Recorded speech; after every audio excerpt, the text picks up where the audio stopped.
কেমন আছো তোমরা সবাই? আজকে আর একটা ইউটিউব ব্লগ নিয়ে চলে আসলাম। তোমরা অনেকেই আমার লাস্টের কেকের ভিডিওটা দেখে ইনস্টাগ্রামে ফেসবুকে রিকোয়েস্ট করেছিলে যে ফুল রেসিপিটা চাই, বাট শর্ট ভিডিওতে তো পুরো রেসিপিটা বলা একটু টাফ হয়ে যায়, তাই ভাবলাম আমি ইউটিউবের ভিডিওটাই বানাই। তো এখন বাজে রবিবার দুপুর 12টা।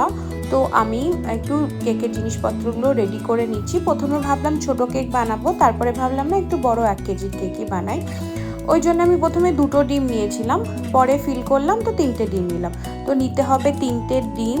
আর আমার ঘরের কলাগুলো খারাপ হয়ে গেছিলো, তো ওই কলাগুলোই নিয়ে নিলাম, ফেলে লাভ নেই। 2টো কলা নিলাম।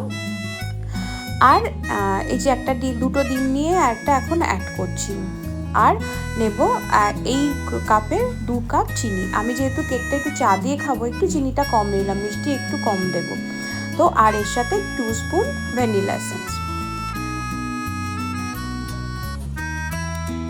তারপরে আমি এর মধ্যে একটু বাটার দিয়ে দিলাম, একটু গরম মাইক্রোওভেনে ঘুরিয়ে মেল্ট করে নিয়েছিলাম, আর সঙ্গে দিয়েছিলাম একটু তেল। তারপরে এগুলোকে ভালো করে মিশে আমি ব্লেন্ডার দিয়ে এটাকে পুরো সুন্দর করে পেস্ট করে নিলাম।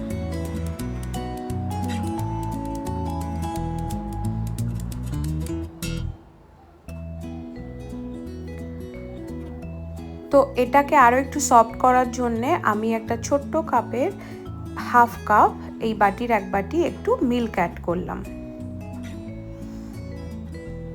তো এর মধ্যে কি গেল? 3টে ডিম, 2টো কলা, বাটার, ভ্যানিলা এসেন্স আর সুগার দিয়ে সব দিয়ে যখন, আর একটু দুধ, সব দিয়ে সুন্দর করে মেল্ট হয়ে গেল, এইভাবে ফ্যাটানো হয়ে গেছে। তখন আমি এবার দেব এই যে সেম বাটি, সেম কাপটা, যে কাপের আমি সুগার নিয়েছিলাম, ওই কাপের 2 কাপ ময়দা, যেহেতু আমি 1 কেজি কেক বানাচ্ছি। আর আমার কাছে একটা বড় প্যান আছে, আমি বড় কেক বানাই না, এই 2 বছর আগে একটা বানিয়েছিলাম, this is the second time আমি বড় কেক বানাচ্ছি। আর এইদিকে ওভেনটাকে আমি প্রিহিট করা আছে, 10 মিনিট দিয়ে প্রিহিট করা আছে 180 ডিগ্রিতে। আর এখন অ্যাড করছি টিস্পুনের 1/3 baking powder twice, okay, and 1/3 baking soda টিস্পুনের, এই যে। ওকে, আর আমি একটু দেব সিনামন পাউডার, এই স্পুনে 2 স্পুন। তো বুঝলে?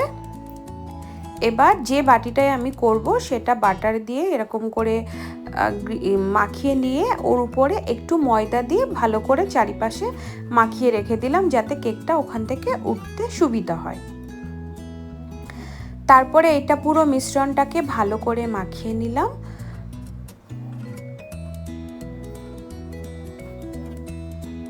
তারপরে এই যে একটু ঘুরিয়ে নিলাম, হাত দিয়ে মাখালেও হয়ে যায়, মানে চামচ দিয়ে। তারপরে এটাকে ওর ভেতরে দিয়ে একটু ফ্লোরের পরে ঢাই করে একটু এটা করে নিলাম, যাতে ভালো করে ভেতরটা সেট হয়।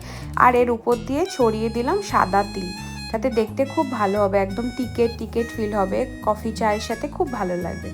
তারপরে প্রিহিট করা মেশিনটা 10 মিনিট প্রিহিট করা ছিল 180-তে, তো সেটা এখন আমি 180-তে 40 মিনিটস দিলাম, কারণ এটা বড় কেক, না হলে 35-এই হয়ে যায়। 40 মিনিটস দিয়ে রেখে দিলাম। এই যে কেকটা হয়েছে, আমি 10-15 মিনিট বন্ধ হয়ে যাওয়ার 1 ঘন্টা বাদেই বের করলাম। এই যে খুব সুন্দর কেমন স্মুথলি বেরিয়ে আসলো, দেখলে? যেহেতু ওর তলায় আমি আটাটা লাগিয়েছিলাম। এই যে কেক হয়ে গেল, চলো কাটি এবার। ওটার নিচে বাটার ছড়িয়ে বাটিতে আটা দিয়েছিলাম বলে স্মুথলি উঠে আসলো। আর এই যে হয়ে গেল গরম গরম কেক, এখন খাবো চায়ের সাথে। একদম সফট হয়েছে, জোরে বল, আসছে না। সফট হয়েছে, ভালো হয়েছে, সুন্দর হয়েছে, ক্যাফেতে চলবে একদম টকটা হবে।